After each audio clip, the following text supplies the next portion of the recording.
Vitayo, my Ukrainian and other friends. In the last few videos, I discussed how being overly controlling of others and of outcomes lowers our happiness levels. I also had you fill out the desire for control and maximizer mindset scales. Hopefully, the scores that you got on those scales gave you a pretty good idea of your control-seeking tendency. I should let you know that even if you in fact scored high on those scales, that doesn't necessarily mean that your control-seeking tendency is going to make you unhappy. A lot depends on how much perceived control you have. If you're high in desire for control and you perceive to have a high degree of control, that would actually mean that you're okay. Likewise, just because you scored low on the control-seeking scale doesn't mean that everything is hunky-dory. Again, a lot depends on how much perceived control you have.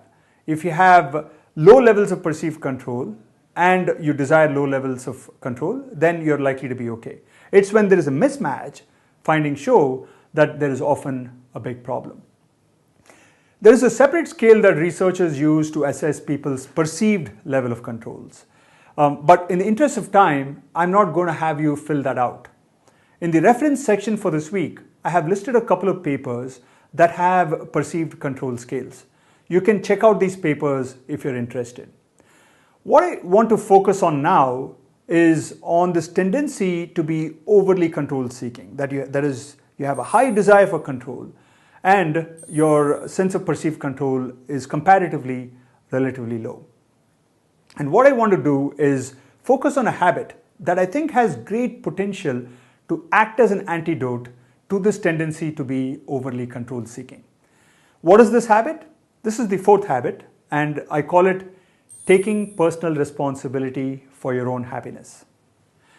Taking personal responsibility for your happiness means never blaming others or the external circumstances for how you feel. It means having the ability to regulate how you feel inside of your head. It means wearing a t-shirt that says, no matter what the weather outside is, the weather in my head is always sunny. Coming to think of it, that seems like a really great idea for a t-shirt. If you end up taking up the idea and making a t-shirt, please don't forget to mail me one, okay?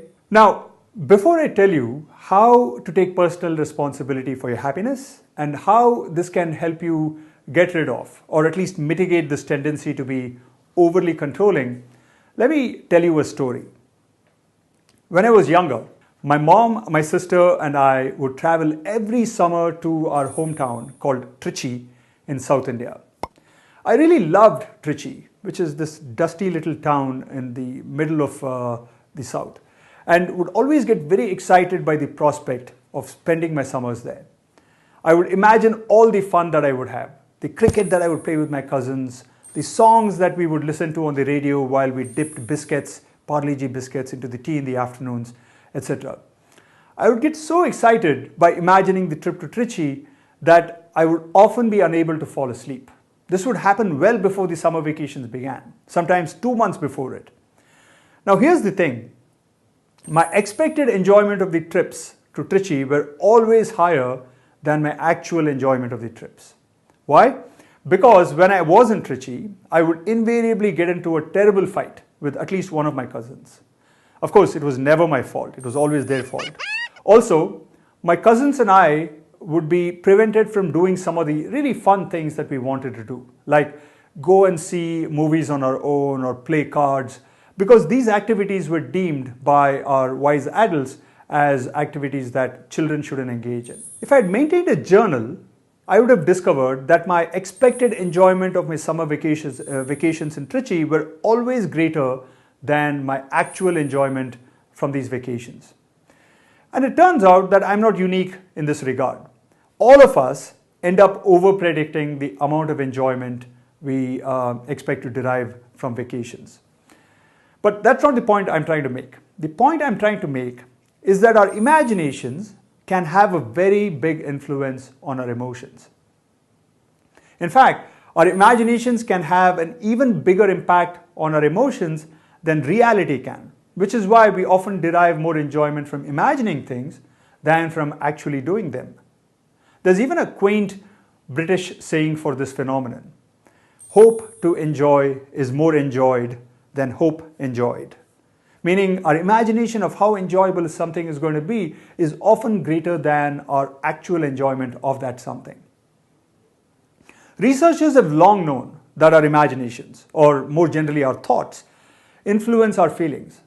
One set of researchers looked at the typical set of thoughts that produce various types of emotional states.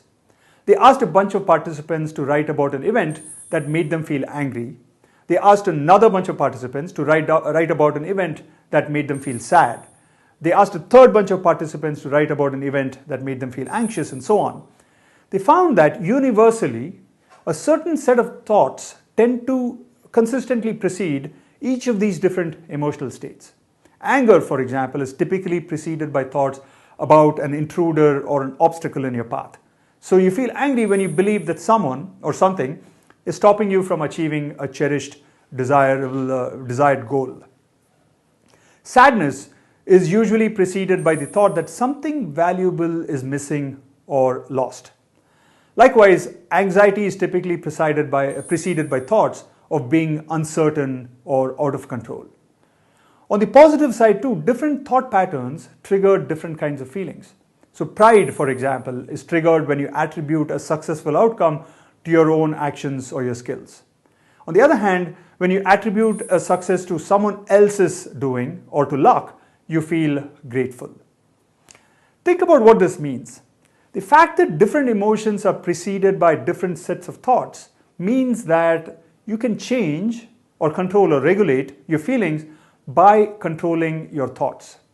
So, for example, rather than feeling angry at your boss for failing to give you a raise, you could actually feel grateful towards him for not firing you. Right? In other words, as human beings, we have this unique ability, or gift if you want to call it that, of regulating our emotions. Of course, you may not always want to regulate your feelings. Sometimes you may want to feel angry at your boss, or you may want to feel sad because your good friend is going through a breakup.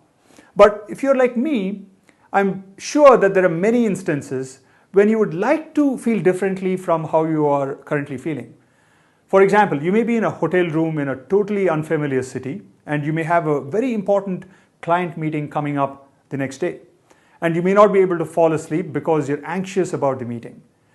You may actually be tired and you may want to fall asleep, but your mind won't let you.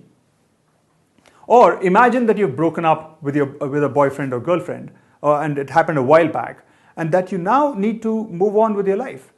And yet you may not be able to shake off the depression from this breakup. In these types of situations, I think it would be really useful to be able to take control of our feelings and thoughts. That's where taking personal responsibility for your happiness comes in. It has to do with developing the skills required to regulate your emotions and to take control of your feelings. How do you achieve this ability to control your feelings? That's the question to which I want to turn in the next video. But before I do that, let me quickly point out that taking personal responsibility for your happiness, that is taking control over your feelings, is not the same thing as trying to control others or trying to control outcomes. In fact, in many ways, it's exactly the opposite of it. When you're overly controlling of other people or outcomes, you're trying to control the external environment. When you take control of your own thoughts and feelings, you're doing the opposite. You're taking control of your internal environment. When you try to control the external environment, you're essentially handing the keys to your happiness to the external environment, to other people or to outcomes. You're acknowledging that you can't be happy unless the external environment, that is other people or outcomes, cooperate. When you take control of the internal environment, you're doing the opposite. You're attempting to retain the keys to your happiness in your own two hands. And that, my friend, makes all the difference, as we will see in future videos. Do Prabhachanya, and see you in the next video.